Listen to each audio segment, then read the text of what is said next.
Wall Street veteran Bernard Madoff has been arrested and charged with running a $50 billion Ponzi scheme.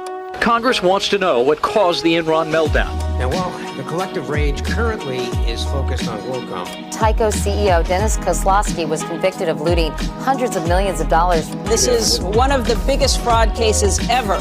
Their president's a crook. Well, I'm not a crook. Find out more on this week's episode of White Collars, Red Hands. Have you ever walked into a room and you knew that you were the hottest one there? Not in recent memory. Even though there are more people than you could even count in that place, you're the most attractive one. The feeling is absolutely enthralling. It's a high like none other. And that's exactly what happens when most people step inside of a Walmart. The beloved superstore, known for its crazy antics and low prices, doesn't often attract the classiest customers. We've all taken our time scrolling through the People of Walmart website and gotten a good laugh at the patrons. But Walmart is not only well-loved, it is even the center of stories such as Where the Heart Is, the book adapted into a movie where a pregnant Natalie Portman lives inside of a Walmart. Walmart is the heart of our nation. But could they have also committed crimes? How could that be? Find out on this week's episode of White Collars, Red Hands. No. You're fucking with me, right? No, sorry. No, that's not. No, her name's And it's Natalie Portman? Yeah, her name's Nova Lee. Harvard graduate Natalie Portman plays a pregnant woman who lives inside of a Walmart? Yes. She's like 18. And it's based off, is it based off a true story? No, I don't think so. It's like a book. It's a book. Not an autobiography or a memoir. What the hell? This just shows like Walmart is an integral part of the American living experience. Yeah, it absolutely is. Is that it has made its way into what I can only assume are terrible books and movies like this. Hey, what happens, in case you haven't seen it, is she's going to move in with her boyfriend and they stop at the Walmart and then he leaves her stranded and then she's in the bathroom trying to figure out what to do and then they close the store on her and so then she lives in the Walmart. What, for like a night? No, for like an extended period of time. Okay, you see how maybe that's the problem? It's like, okay, what you were trapped inside it one had night. everything she needed. But turning it into like an extended stay hotel is like, well, okay. Well, she's 18 and she doesn't have any money and they've got sleeping bags and they've got food and clothes. I get it. Walmart has a lot of stuff. And soap. You know what they don't have? A shower. They have a sink. I know you've seen the video of, and actually, never mind. There's that video of the Walmart employee getting their dick sucked in the bathroom. No, I have not seen that, surprisingly. Right. Well, welcome to another episode of White Collars, Red Hands. I'm Kashawn. I watch normal things on the internet. Someone showed it to me, and I'm Nina. I think it was one of my coworkers at Cracker Barrel. That's a weirder story than if you found it yourself. I want you to know that. But okay. You just don't have good coworkers. No, I think actually I have a great coworkers is what this is telling me, and that I need to thank them more often for not being weird as fuck. Working at Cracker Barrel was a wild place. I bet. It was. Man, never be there. But as you can guess from this intro, yes, we are talking about one of the most integral parts of the American living experience, Walmart. Mm-hmm. Walmart. And how did they come to be, you ask? Well, listen, Walmarts are everywhere. I mean, if you live in the United States and you aren't in a cult or Amish or, anything like that, you've probably not only set foot in a Walmart, but you've at least driven past one, all right? Walmart is a well-loved American staple. Walmart can service almost anything you need. Especially if you go into the bathroom, obviously. Yeah, you can live there, obviously. This is more for our listeners not in the United States who haven't had the Walmart experience, although they are international. Walmart can service almost anything you need. At this point, depending on the store, you can get your hair cut or even get a glasses prescription at Walmart. That's so true. I definitely did get a Walmart haircut before. Oh my God, how was it? Bad. What do you mean? Yeah. But Walmart wasn't always the super giant that it is today. Walmart was founded by Sam Walton in Rogers, Arkansas in 1962.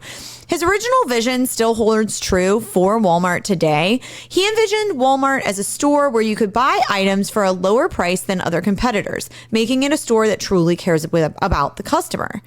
Within 5 years, Walmart had 18 stores and was bringing in $9 million in sales. And that's in 1962 money. So that would be over $93 million today. So Walmart soon expanded out of Arkansas and found its way into Missouri and Oklahoma. By the fall of 1970, Walmart was listed on the New York Stock Exchange for $47 a share. Oh, wow. Which is high. Are they still public? Yes, they're publicly traded. Oh, okay. Yep, they're still public. Once the 80s rolled around, Walmart expanded into superstores, which made the popularity and growth of their company skyrocket. The company's expansion was largely due to the fact that they kept expanding. Walmart would not only make new stores in new cities and states, but they would also make distribution sites close to the locations so that it was easy for supercenters to stay well stocked. Because of its superstores, Walmart surpassed Toys R Us in toy sales in 1998. And this is with them selling not just toys, right? No, they're not just selling toys. Like, I don't think a supercenter has everything. It's got food, produce, its entire grocery store tacked onto an entire like big box store. It's like a K-Mart for those old enough to remember. Yeah, it was basically plus a whole Kmart, grocery store. Yeah. Yep. They surpassed Toys R Us in toy sales, so they essentially murdered Jeffrey the Giraffe. Rough. Not only did Walmart slaughter Jeffrey, but they became the largest retailer by 1990. And since they became the largest retailer, they decided to take their greatness international. And by the mid-90s, Walmarts could be found in Canada and Mexico. Now, let's fast forward about 30 years to today, and Walmart is doing better than ever. They even saw profits increase during the COVID-19 pandemic. This was due to more people eating at home as well as people doing more online shopping. Interesting. Mm-hmm. Since the inception of Walmart, they have not only grown as a store, but they have acquired other companies here in the U.S. and abroad, only expanding their empire. They own Sam's Club. They also own a bunch of things internationally that I've never heard of. Like they even own stuff in Israel. Like they got a lot of fingers in a lot of different pots. Fair enough. I mean, companies get this big. That's kind of just what they do. Yeah, that's just what they do. It's It's just like buy up small Nestle. companies, yeah. It's like Nestle when they have like 8,000 brands underneath them. That's basically what, I mean, I know Walmart is not like a brand like Nestle. Nestle doesn't have their own store, but it's essentially like that. They just own a bunch of shit that you would never even know that they owned. Walmart now operates over 10,000 stores across the world. Now, when I say that, it's not 10,000 individual Walmarts. This is like this includes their Sam's Clubs and their other stores. Okay. They employ about 2 million people around the world, and that is the entire city of Phoenix, Arizona. Whoa. Now, I think this is correct. Correct me if you know if I'm wrong, but they're the largest employer in the United States, right? Yes, Walmart is the largest employer. Yeah. So, I mean, they have a lot of motion in the economy of America because of that, right? Yeah. I mean, when I am like we were joking a little bit when we're like, oh, Walmart's an integral part of America. It's like a huge part of the American living experience. But it also kind of is. It's like a joke. It's a joke, but it's not a joke. Yeah. They're the largest employer, and they, have all these hundreds and thousands. I mean, they have these thousands and thousands of stores. And honestly, as of September 3rd, 2024, so yesterday. Today we're recording this on September 4th. Walmart Incorporated is worth over $620 billion, which is insane. And you know what they say? There are no ethical billionaires. And we can argue that about Walmart as well. So if you've been here since the beginning, here listening to White Collars, Red Hands, wherever you may be, you've listened to our episode about DuPont, where that's one of the worst stories I think we've covered, and that was season 2, episode 1. So that was quite a while ago. Yeah, it was a long time ago, but it was one of my favorite episodes that we recorded. Oh, absolutely. Yeah, it was a good one. If you haven't listened to that, go back, season 2, episode 1. It was truthfully one of our best episodes in my opinion. DuPont chemical plant was pouring toxins into the water and has since infected the entire world.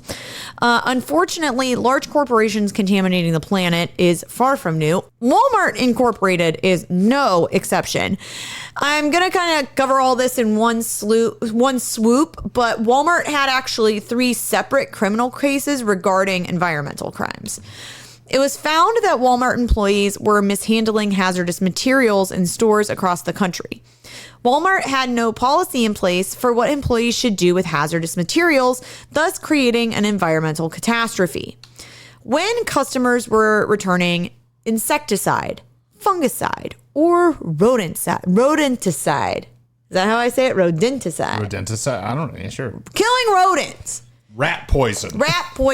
When customers would return this to stores, employees didn't know what to do with it, essentially, and they were throwing it into trash bins. If the item was a liquid, they would pour it down the sink.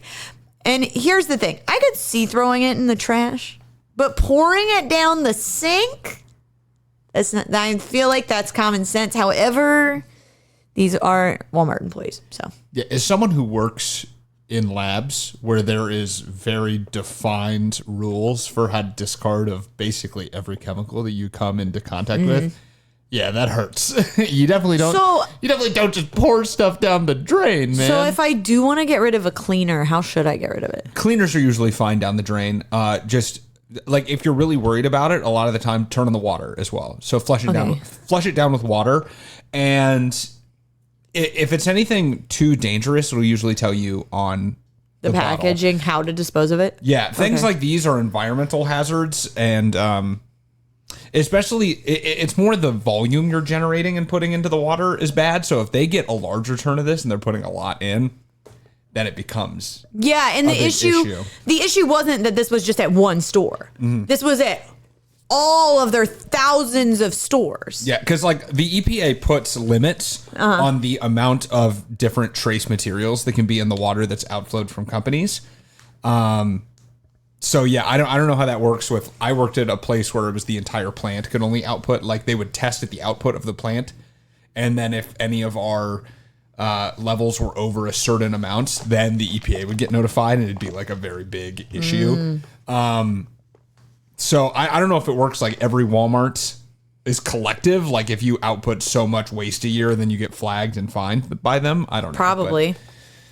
Something along those lines. Still not good. Like you should still have at least a procedure in place. And also if any employee is ever handling a chemical, there should be an MSDS sheet that's available for it that you can look up and see how to correctly deal with it. Well, if they weren't doing these things like throwing them in the trash or pouring them down to the drain, they were shipping the products back to return centers without proper documentation. And when these products were sent to the return centers, the return center was supposed to dispose of the products safely. But that didn't happen. Instead, the pesticides or all the chemicals, they were mixed together and then resold to customers because the employees at the store level did not properly identify what the products were. Oh, that's so much worse. It's really bad. You can't just mix them together. Oh, this is actually like it's a home brew. Yeah. Like they're making beer, but they're like, yeah, this is my home brew poison. It's like Stone Soup. Did you read that book when you were a kid? Oh, yes. Where everybody put something in the soup. It's kind of like that, but with chemicals. Yeah, but with things, literal poison for things. With poison, yeah. They're like, I don't know what's in it, but it sure does work and will also give you cancer. Damn, it will kill everything. So maybe don't buy the Walmart brand cleaner. Yeah, man. You don't know what it is. They're like, that's crazy. I was trying to clean my tub, but now there's a hole in it. It's just cleaned really well. It's just extra clean. Between July 2006 and February 2008, Walmart sent over 2 million pounds of pesticides and household products to their return centers. And in total, because they were, I left out a part. Obviously, the EPA got involved. They were caught. The FTC got involved. And they got in trouble. Thankfully, they got in trouble and they got fined. No one went to jail. No one got in any real trouble. Yeah. Much like any environmental crime that we've covered, no one really gets in trouble. Well, I think environmental fines are only only charged with fines. Like for environmental penalties are only hit with fines. So I don't think there really is jail time for people for these things. I don't. Unless you're doing eco-terrorism and you're doing it very willfully on purpose. Okay. I actually didn't know that. Well, in total, after Walmart had to pay all these settlements and these fines, they paid about $110 million to resolve their environmental crimes in 2013. But when you're worth $600 billion, this is kind of like a drop in the bucket. So, on to the next bad thing that Walmart did. In America, we do this stupid little thing where the price that you see on the shelf at the store is not the price that you pay at the register. If you're listening outside of the United States, this is probably confusing, but here in America, we don't add the tax to the cost of an item until after it is rang up at the register. This is stupid and it makes no sense. And I'm actually not sure why we do this practice, but we unfortunately do it. Remember how, as Americans, we got so upset about taxes that we fought a war against the largest superpower on the planet at the time. And now we do the stupidest shit when it comes to taxes like this, or how our entire tax system for income taxes is ridiculous. You know, it's so crazy how we literally founded a country because we were so upset over taxes, and then we just fumbled the bag for the next 250 years, you know? Wild. However, if you have ever gone to the store and bought some items and you were given the total and you were like, whoa, how is it that much? Well, in 2022, Walmart came under scrutiny because the price on their shelves did not match the prices that were at the register. In August 2022, a Ohio resident, Yoram Khan, was shopping at a Walmart in Niles, Illinois. Hey, that's close to here. Very close to here. After checkout, he found a 10 to 15% markup on the listed prices in the store. So it was found that there was pricing issues in multiple states, including Florida, Indiana, Maryland, New Jersey, and New York. And this isn't the first time that Walmart has been accused of this. Walmart was fined $2 million back in 2012 because of the inability to fix pricing errors at checkout. Oh, so even if you call them over and say, like, this was a different price on the shelf, they'll be like, suck eggs, loser. I'm sure if you did do that, they would change it, but... That's a lot of hassle, though, if you're like, everything in your cart is wrong. Correct. Follow me around the store and I'll show you how all of them and are you'll wrong. also see how this is even more difficult here in a second. In 2021, 2 North Carolina stores were fined for, quote, repeated and excessive scanning charges. Although it seems like you'd notice if a store was messing with the prices, it is pretty hard to keep track of the prices of everything that you are purchasing. Walmart wasn't ringing up a gallon of milk at $10 or anything crazy like that. The discrepancies in the pricing were so small that it was almost undetectable to customers. It was found that in New Jersey that Walmart had priced Crisco for $3.12 on the shelf. But then they charged $3.64 at the register. And it was the same with Hershey's chocolate syrup, which was priced at $2.33 on the shelf, but then rang up for $2.48. I mean, I know I wouldn't catch that at the register. And depending on how much you're buying, there is absolutely no way to keep track of the price of every single item down to the cents. And like, I know, at least in Ohio, I mean, we don't have a ton of Walmarts here in Chicago. There's really only one. You got to go to the suburbs. You have to go to the burbs. Yeah. Like Niles. Like Niles. But like, I know when my mom does a Walmart run in Ohio, she is buying so much stuff. Like, it's a once a month kind of trip. And a lot of people do that at Walmart. This is not like there's some people that are just, it's such a large amount of stuff. It's like hundreds of dollars. You cannot keep track of every single thing. Oh, no. You can have a guesstimate of what it's going to be. But, I mean, here we're looking at $2.33 and $2.48. I mean, that's only 15-cent difference. And if I were to it were to ring up, I'd be like, well, maybe I looked at it wrong. Yeah, I mean, obviously. And from like the company's standpoint too, like as a single consumer, that may not be like egregious, but when you're moving the volume of product that Walmart is moving, that small difference is crazy. I mean, there's that story, one of the favorite stories in business is that I think it was American Airlines ended up saving $500,000 or something because they cut putting an olive in a salad. Oh, wow. And it just goes to be that like small changes at high volumes can make a big difference. Yeah. So yeah, like 30 cents on every tub of Crisco, honestly, one, stop using Crisco. Yeah, I don't know why you're buying Crisco. What in the Paula Deen are you doing?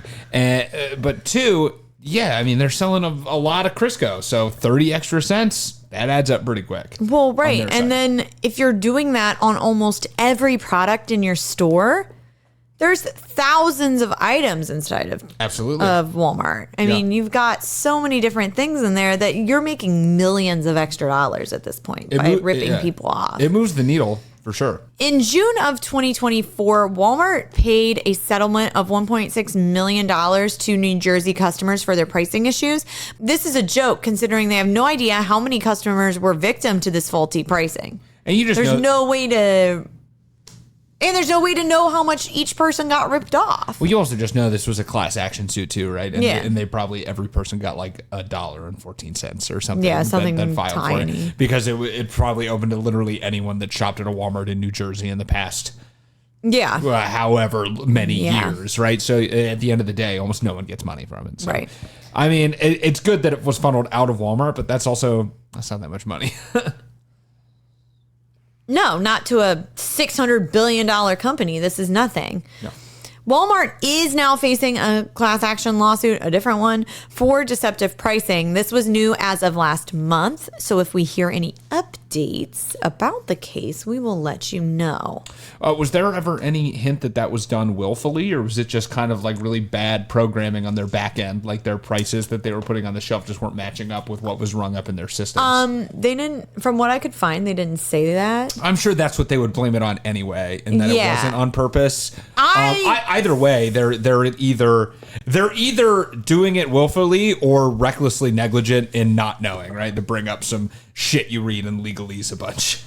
I think they knew that was what they were doing. Yeah, I mean, I don't know. Either way, it's bad. It's virtually equivalent. It could. I mean, honestly, it could even be something as simple as a store not hitting their profit margins, and then they're like, well, let's just like fudge this a little bit. And I only listed about 5 or 6 states.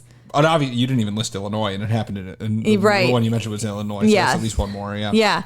So it's like this wasn't necessarily happening everywhere at every store, but it was happening at enough stores. Frequently enough that people it's questionable. Yeah. Now, like we said earlier, Walmart is a store that you can pretty much get anything at. There's a variety of services that are offered at Walmart that are not offered at your traditional store. You can get auto service at Walmart. So you can get new tires and oil changes and stuff. I have gotten my oil changed at Walmart before. So it really is. They try to do everything. Yeah, no, they literally do everything. I used to get my eyebrows done at Walmart. Wow. Yeah. I would get them threaded, but they would get Brazil. I don't know if they did a Brazilian wax. I'm sure they did not. Getting my Brazilian. I am sure they did. They weren't waxing coochies in the Walmart. Okay, you never know. I cannot. You know, someone's waxed their coochie in a Walmart. I'm sure they have, but I'm sure it was not a service offered by a company. I bet someone was operated out of Walmart. You can get a lot of things done at Walmart that you cannot necessarily get at a regular store. Yeah. Okay, any other big box store. We'll say that. Yeah. One of these services is the ability to do a wire transfer. Now, Walmart started accepting wire transfers in 2002 and works alongside many wire transfer companies such as MoneyGram, Ria, and Western Union. Having these financial services is not only beneficial because of the fees that Walmart can collect, but it can also drive up retail sales. Which makes sense. You stop in to send your money, you sending your long distance girlfriend her rent money. And while you're there, you're like, oh, I can grab some fishing gear, while you're at it. Is this like a specific scenario for people who have Tinders in Ohio? Yeah. Okay, great. Yeah, getting catfished. Because they didn't launch this. Yes. Walmart came under fire because of their lack of oversight on wire transfers that were allowing fraudsters to send money back and forth. Now, many times criminals opt for a wire transfer because it's virtually impossible for you to be liable for the money once the payment is received, since they were receiving it in cash. Fair. I don't think you have to show an ID or anything a lot of times to cash these, right? Yeah, and it's just as good as legal tender to have like the money gram. Yeah, thing. and if they do ask for your ID, I was going to say it here in a minute, but they were accepting fake IDs. Oh, well. So it like literally didn't fucking matter. I don't know. Wire transfers are always weird to me. I've only sent a couple of wire transfers in my life, and when I did it, it just felt like I was doing something illegal. Like I felt like I wasn't supposed to be doing it. I've had to get MoneyGrams before, like for giving someone a large amount of money that you don't want to give them directly with cash, like a cashier's check. But you can get a MoneyGram easier than you can a cashier's check because you have to go to a bank for a cashier's check. But yeah, I'm always just like, it is always weird, especially in the days now where it's like I can just like sell you like $1,500. Yeah, like I don't have to get definitely now I don't have to get a MoneyGram anymore. Right. If it's under $10,000, we're chilling. Yeah. You know. Absolutely. Fraudsters stole millions from unsuspecting customers while Walmart pocketed all of the fees. Now, some of the schemes that people fell victim to were telemarketing schemes, IRS impersonating schemes, relative in need scams, sweepstakes scams, and more.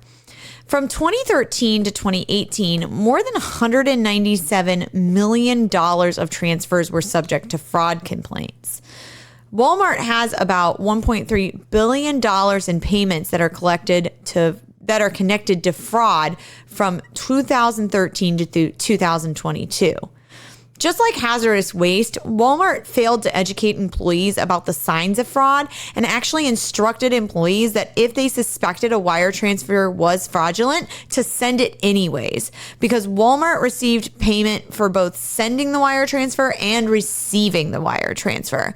Walmart did not start training employees to deny fraudulent payments until 2017, and even then, this was not offered at every location, which is crazy. That sucks because they're already complicit in. I mean, scammers get you to do this, right? They get you to go buy these or to go get like gift cards. Oh, I'm going to talk about that. You know, yeah, it's just uncool. Like you should definitely be in charge of catching these people because they do a lot of damage every year to very susceptible people. Yeah. Well, like one of them was saying, like, the one person was like, in this article that I was reading, they're like, really, like some of the stuff was so obvious. Like an old lady in the middle of nowhere is sending $5,000 to Nigeria. And you're just going to be like, okay, fine. Yeah. At the very least, there should be like a couple of questions. Right. Right. You're like, hey, who do you know there? Right. Like, who is this?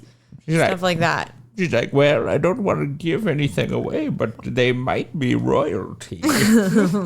So he's a prince. You're going to see me around town in a Rolls Royce telling all these Gen Zers they can lick my fucking old lady tits. And you're like, you know what? Actually, why don't we send this? I'm just going to, I'm not going to ask any more questions. I'm going to send this right now. You seem like a shitty person. I'm sending it. Walmart did not even have a written anti-fraud policy until 2014. Fraudsters knew that Walmart was a good place to illegally transfer funds because Walmart would pay out money in cash, even the large amounts. And like I said earlier, Walmart would also take fake IDs, making it especially easy for scammers to get their money. They were allowing customers to make wire transfers for telemarketing purchases and continued to do so long after the FTC had outlawed it. Walmart was also allowing fraud to go down with credit cards and gift cards. One victim, Christy Brown, was a retired school teacher. She got a call from someone who claimed to work for the FBI and told her that her social security number had been obtained by drug traffickers. Per the FBI agent's instructions, she bought 4 $500 Walmart gift cards and took pictures of the serial numbers and PIN numbers and sent them to the to the FBI agent. Yeah, I don't think the FBI is ever going to ask you to go get Walmart gift cards. Yeah. Just for reference. Now what this FBI agent told her would happen is beyond me, because this whole scheme doesn't make a whole lot of sense to me. They never do, but here's the thing: is they call thousands of people a day, and they're looking for the one person that will do it. Yeah, and usually the one person that will do it has other issues going on in their life. Well, right, they're disabled. They have substance abuse issues. They are elderly and they don't understand as well. It's like they prey on the weakest, not weakest, but like the most susceptible people, which is what makes these kind of scammers like the worst people on the planet. Yeah. The numbers were then, she got those gift cards and sent the numbers out, and the numbers were then sold to a man, I'm hoping I pronounced his name right, named Keen Bin Shen, who then sent the numbers to someone else living in Virginia. Now, with the gift cards in their possession, the fraudsters would buy more gift cards with the original gift card. Since the gift cards were already spent, there was no way for Brown to recover her money. It's extremely easy for criminals to pull this off because Walmart has such a lax system. Walmart has no incentive to stop this, much like wire transfers, because they get money when people purchase the gift cards, but then they also get a fee paid to them when another gift card is purchased with a gift card. So like if you buy an Apple gift card at Walmart, they get a cut. Yeah. Apple will give Walmart a cut. Yeah. So why would I stop this? They have no financial incentive to stop this. Now, this sounds so stupid. I didn't even know that you could buy a gift card with a gift card. Walmart was investigated for this in 2017 in New York and Pennsylvania. Due to investigation, Walmart had promised that they would restrict or get rid of the ability to purchase gift cards with other gift cards, but they didn't. They continued letting people do this until 2022. Walmart did allege that they put a cap on how much someone could purchase a gift card for. The cap for one gift card was $500, but oftentimes cashiers would ignore this and still allow people to purchase gift cards for however much they want, which I feel like that also comes down to management. Yeah, well, they'll also just, if you really don't care that much, all they'll do is get 4 $500 Well, gift that's cards, what I was which is what scammers do now. They'll be like, go get 4 $500 Google Play gift cards. Yeah, because we saw that with this woman. She bought 4 $500 gift cards. Yeah. I guess maybe I should have said this a little bit earlier, but one of the reasons that they like to buy the gift cards with gift cards is because like Mr. Shen that I was talking about, he was reselling these gift cards. So what would happen was he would get the stolen ones and then he would purchase more gift cards with the gift card. And then he was selling these gift cards for like Google Play and Apple and whatever else to people in China, actually, because the Google Play gift cards and the Apple gift cards are extremely valuable in China. Yeah. Because apparently like they can't get them there or probably not. Yeah. They're like, if it's not on WeChat, we don't have a gift card for it. Yeah, so they're not able to get it. So then he's able to sell it. He was also reselling them in the United States as well, but I digress. Because if you buy if you get someone to buy you a $500 gift card and you buy $500 worth of Apple gift cards and somebody you are able to sell those for $400 and not $500, you're still making $400. Yeah, if it's discounted, it's literally free money. Yeah. There was an autistic man who fell prey to a catfish so this isn't about Chen, but it's just about this in general. There was an autistic man who fell prey to a catfish who posed as a WWE star. He had fallen in love with her. She convinced the man to purchase $7,500 in Apple gift cards to send to her, and they were purchased at a Walmart. I bet it was Rhea Ripley. She's so hot. I forget the girl's name. I had never heard of her. An 82-year-old woman also fell victim to a fraud scheme. She bought $14,000 worth of gift cards at Walmart. And what was ironic was that this woman was a former Walmart employee. Like in one go? Yeah. Okay. Yeah, so like the that 7,500 doesn't set off some alarm bells? What the fuck? Right. So this is the issue, is that they were just like selling all these gift cards. They were allowing people to do this. And like Chen, he had a bunch of people working for him. He wasn't operating by himself. So he would like have people go and switch out these gift cards. Like it was their full-time job to go to Walmart's and switch and like buy these gift cards and switch them out. And like scamming, unfortunately, can be very lucrative. That's why people do it. But like there should have been alarm bells being raised. These gift card purchases were extremely excessive and nothing was done at the store level. There was no question of why people were purchasing such large amounts of gift cards. Another way that people commit gift card fraud is by taking the gift card and then peeling off that little label that has the numbers on it, getting the numbers off of the card. Then they put it back on the shelf. They wait for the gift card to be purchased by someone else and activated, and then they spend their money. The purchaser of the gift card then goes to use the card and the amount is zero. Gift card fraud is extremely profitable. Chen ended up scamming people of over $7 million. Jeez. He was put on trial and convicted of 8 charges. The FTC sued Walmart for their wire transfer practices in 2022. However, in 2024, a judge threw out the claim. He said the judge claimed that there was no actual hard evidence that this was happening. I personally believe that they paid him off. Okay, well, I don't know about that, but that's just what I personally think. Like, that's just me throwing out my own opinion. But like, I have a hard time believing that. I just sat here for the past 8 minutes and listed out all these things that were found to be true. And then for a judge to be like, oh, there's no actual hard evidence is a bit hard for me to believe. Yeah. Well, with the wire transfers, I mean, it is hard because it is a case by case basis. Right. So it's like you have to prove that they committed, like, it's linked to fraud, but you have to prove that they knowingly were complicit in it, or they failed to uphold regulations that are supposed to stop this.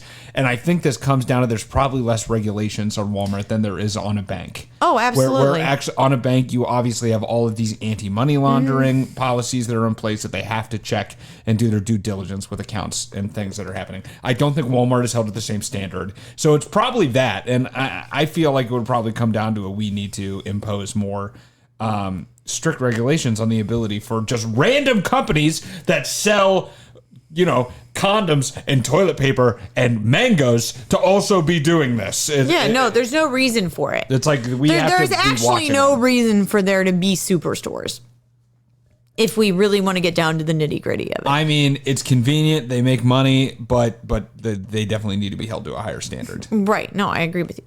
It's just frustrating because it's more than obvious that Walmart not only didn't care that fraudulent wire transfers and scams were happening in their stores, but they flat out did nothing to prevent it and profited off of them. And it's yet another example how big corporations and their money run this country. When Sam Walton started his store all those years ago, I'm sure he didn't imagine that it would become the superstore empire that it has become today. Walmart is found in every state, and you'd be hard-pressed to find someone who doesn't know about the store. The convenience and low prices makes Walmart a great shopping experience. However, the corporate greed has not escaped them.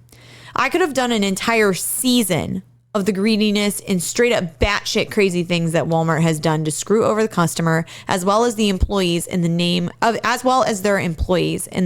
financial gain. Like I said earlier, there are no ethical billionaires, and corporations are the same way. Yeah, this doesn't even get into the Walton family is the richest family in America. Mm-hmm. They have a lot of wealth. None of them, I think some of them are on the top charts of the wealthiest people. None of them are all the way up there, right? With a Mark Zuckerberg or a Bezos or a Elon Musk. Well, they didn't have to be. But the family as a whole has a lot of money split between all of them. Walmart is crazy influential. I'm sure there's a bunch more you could go into in their lobbying and what they've probably pulled. The crazy stuff that they've done with their employees. Like I didn't even. Oh yeah. Yeah, like I didn't they even purposely keep people on low wages so that they could like get food stamps. Mm-hmm. So they come spend food stamps at the Walmart they work at. Yeah, literally. Like didn't go into all that. They didn't get any days off. Like Walmarts were never closed until maybe like 5-8 years ago. Like relatively recently, they finally decided they closed like 2 days a year. They're closed for Christmas now and for like Thanksgiving. But they used to just no days. Thank you so much for listening to another episode of White Collars, Red Hands. If you have more ways, if you want, you liked what you heard and you want some more ways to support us, you can do that by following us on social media. You can do that at facebook.com/whitecollarsredhands. You can do that at Twitter at whitecollarspod. You can do that on Instagram at whitecollars_redhands. You can do that on TikTok at whitecollarsredhands. And you can do it on YouTube at, you guessed it, Red Hands, White Collars. Just kidding. White Collars, Red Hands. No. Just kidding. White Collars, Red Hands. Another great way that you can support us is by telling a friend, letting people know that you listen to the podcast and that you like it. Word of mouth is one of the best ways to spread the word. Not only spread the word, but get us. You know what? I'm really fucking tired. Word of mouth is the best way to spread the word. Hey, by mouth. I'm going to be... with your mouth and the words come out of it. Hey, I left my house at 7:20 this morning. And it is now 10:20 at night, and I've not gone home. I'm tired. I've spread myself too thin, but not too wide. Finish the outro. I don't Nina. remember where I was at. Choose somewhere and just keep going at this point. Like, it's fine. Can't. If you want an unfree way to support us, you can do that by buying some merch. You can head over to TeePublic on our website, buy us some merch. That goes to fund our. Buy us some merch. You know what? Fuck it. I mean, if you want to buy me a shirt, I was doing so well. I was doing so well until 3 minutes ago, and then it all went to hell. What else? Oh yeah, if you hear about a white collar crime and you're like, oh my god, Nina and Kashan should talk about that, you can let us know, and you can send us the story. You can do that by reaching out via email, whitecollarsredhands@gmail.com, or you can message us on our socials, and that's going to be it because I'm clearly my brain is like spazzing. I think that's everything. Okay, much. great. Except for write a review. Oh, please write a review. There we go. That's enough. they know, like it. honestly, you know how to do it. Love you guys. Love you. Thank you so much for listening. We'll see you on another episode of White Collars, Red Hands.